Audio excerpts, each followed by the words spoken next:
When I was 18 years old, I was in wrestling practice, and I went to do a move that I had done over 100 times.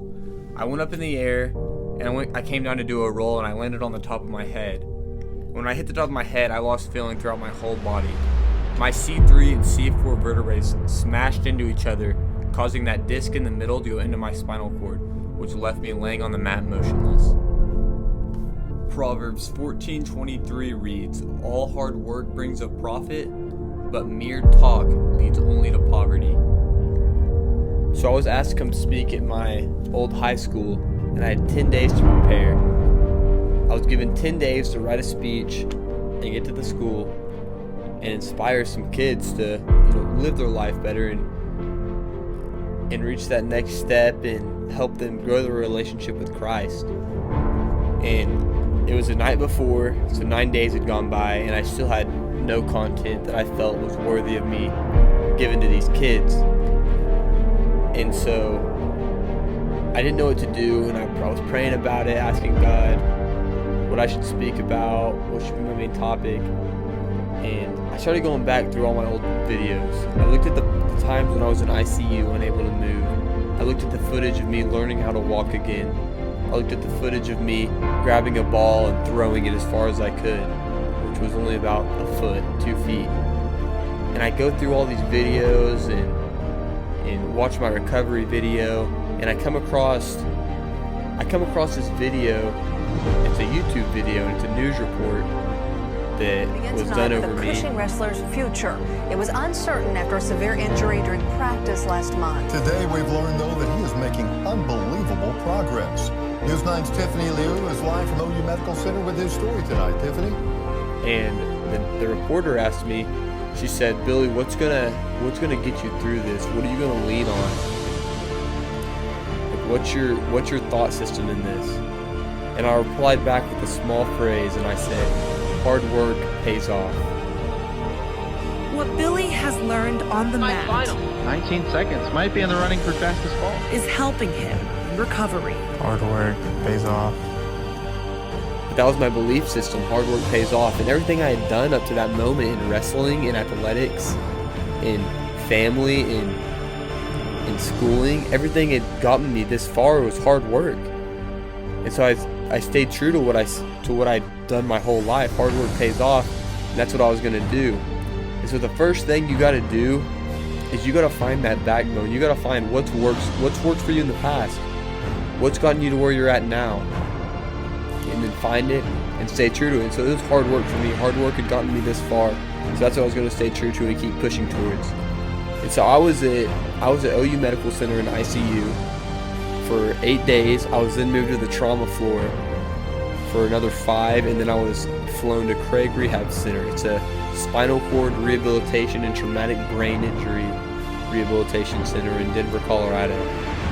And when I got up there, they told me I would be there for 3 months. They said my injury was very bad. I would probably never walk again, probably never be able to feed myself, go to the restroom on my own, and all these crazy things, which I knew where I was going to be. I knew what my thought process was. I knew if I worked my hardest, went up here and gave them everything I had, that I would be back to where I needed to be. And so on my first day of physical therapy, my PT sat me down and she asked me, she said, "Billy, what are your goals for these next 3 months? Where do you want to be, and how are you going to get there?" And I told my PT, I said, "I want to be able to walk on my hands again." But it was a realistic goal. It wasn't a goal that it was supposed to be funny, because that's really what I wanted to be able to do. And I still can't walk on my hands again, but I can.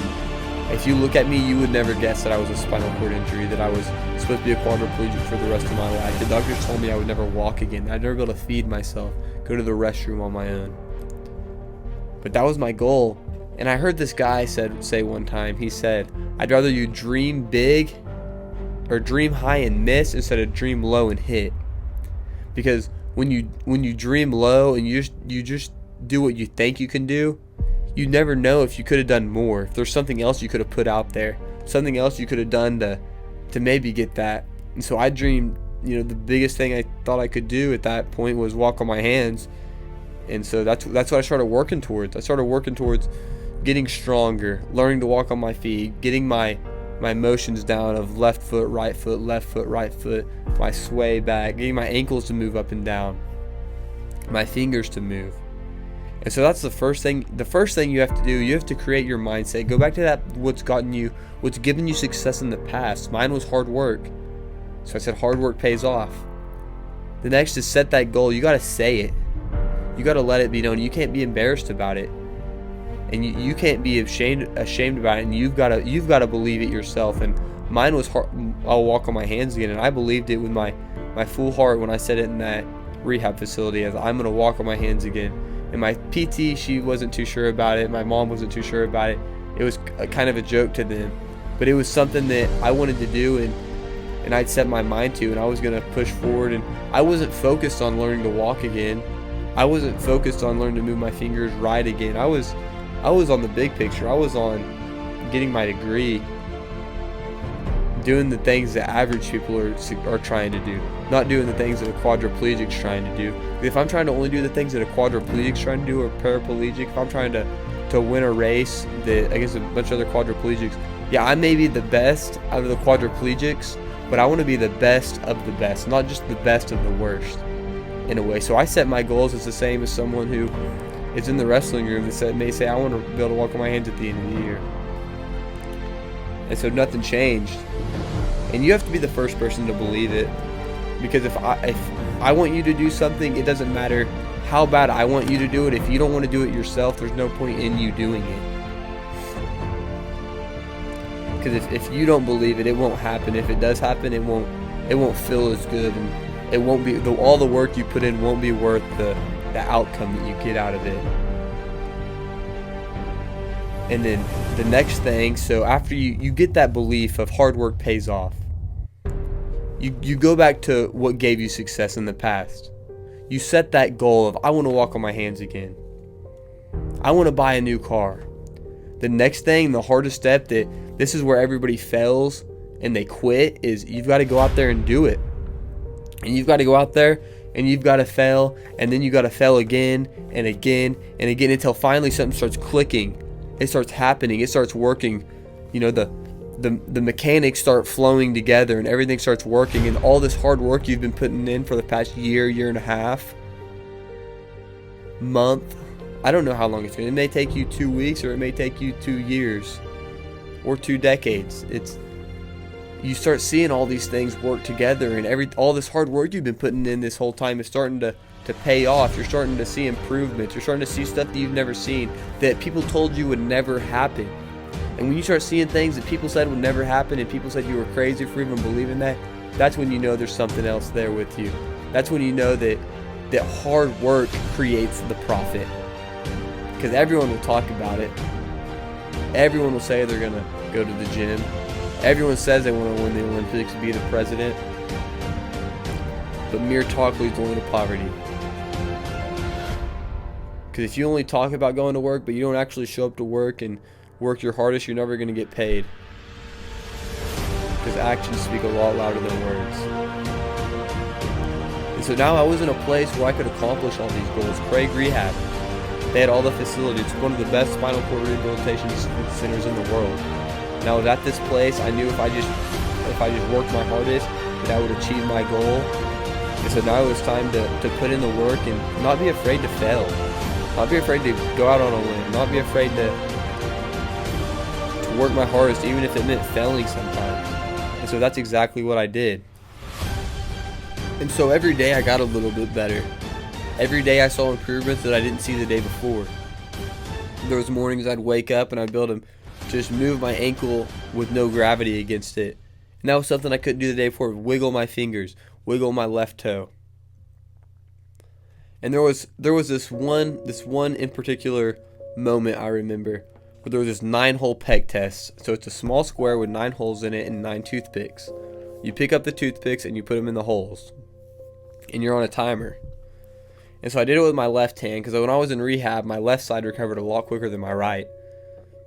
And so I started going on my left, and it took me about 2.5 minutes to do the whole thing with my left. And I went as fast as I could, and I finally got it done in 2.5 minutes. And then it was time to do it with my right. I was able to pick up the toothpicks with my right, but I wasn't able to put any of them in the holes. And so after about 3 or 4 minutes, they finally told me, we'll get it next time. Just we're gonna put it up. It's Friday. And go have fun on the weekend. And so that weekend, that's all I thought about was I got to do this 9-hole pec test with my right hand, and I got to improve my time with my left. I was working towards this.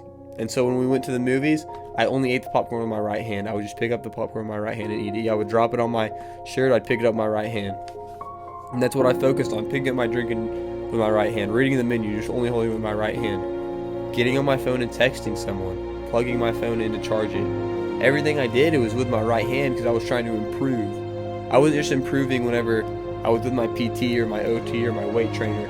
I was improving all the time. I was focused on getting better. That was the one thing on my mind. And so I worked at this and worked at this and worked at this. Monday came around and I go into my PT and I say, okay, I want to do this 9-hole pec test again. She said, well, that's not on our schedule. And that's all I'd been focused on. So it was time to do this. So we sit down and we start. She gets it out for me. I start with my left. I do it in 38 seconds with my left. I improve my time by 2 minutes. With my right hand, it took me 3.5 minutes.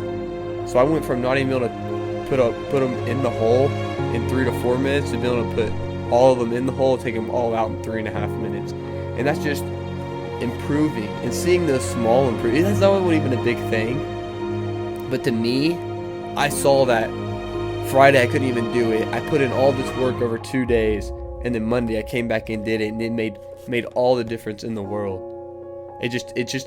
Sometimes you got to do things that are going to boost your mind. Say, go back to that. What's getting me successful? That hard work pays off. When you see it, it's different than just believing it, because you can believe it all day long, but whenever you actually see stuff start to happen, it means a lot more in your mind. And what a lot of people don't understand about my injury is all the adversities that I went through. Because everyone sees me now and sees how good I'm doing and how much I've improved. But people don't see the nights like the night I got there and I couldn't have anything to eat or drink after going through a 2-hour wrestling practice. And then people don't see the next night after surgery when they still wouldn't let me eat. And then on the 24th of December, when I'm laying in bed asleep, unable to move, the doctors won't give me anything to eat or drink. And I'm woken up at 2 in the morning, told my lung is collapsed, and they put a tube in my right chest to drain the fluid out of my lung. People don't see those moments. People only think everything went well and that I never had any tough trials through this adversity. The thing is, I never made excuses, and I had every excuse in the book. I couldn't move, I couldn't eat or drink anything. I had a chest tube, I had a feeding tube, I had a catheter, I had all these things, and I never made an excuse. I never got down on myself. I never cried. I just said, what's the next step? What do I have to do to get better? How do I improve my life? Because whenever you start making excuses for yourself, you think you've done everything you can. But when you're not making excuses for yourself, you know that you can still improve. You can still get better. You can still climb that wall. And so that was my thing. I never made an excuse. I kept pushing forward. The adversity was there, the struggles were there, the tough times were there, and these were valleys. But these are the times you gotta stay positive. You can't get down on yourself. You gotta keep making the jokes. You gotta keep having fun, and you gotta remember, what got you this far, what got you the scholarship, what helped you win that tournament weeks ago, what helped you become a runner-up at nationals. And these were the thoughts going through my head. Hard work pays off, so I just gotta work through these next couple weeks, and things are gonna start getting better. Things are gonna start going up. So the next morning, I get the feeding tube out, and I actually get to eat. And so things start going better. And just keeping that positive mindset in everything you go through, not getting down on yourself, not getting sad. And are there days you ask God, why is this happening to me? Like you helped me through this whole thing of getting this scholarship and being awesome. I thought this was my path. I had this planned out. Why are you sending me this way? Let me go to college. Let me finish my college wrestling career, and then let me get hurt, and then let this thing happen to me. And you ask God why, and you don't see why. In the moment, you wonder, why is this happening? But you have no idea why. And then a year and a half later, I'm in an ICU room with one of my friends and her husband. And her husband's laying in bed with a heart attack, and the doctors don't know if he's going to live through the night. They don't know if he's ever going to wake up again. They don't know what the problem is. And she looks at me and she points at me in the waiting room and she says, You're the reason I haven't given up yet. You're the reason I know my husband's going to recover. And it's moments like that when you're like, that's why I went through what I went through, and I wouldn't trade it for the world. They're home.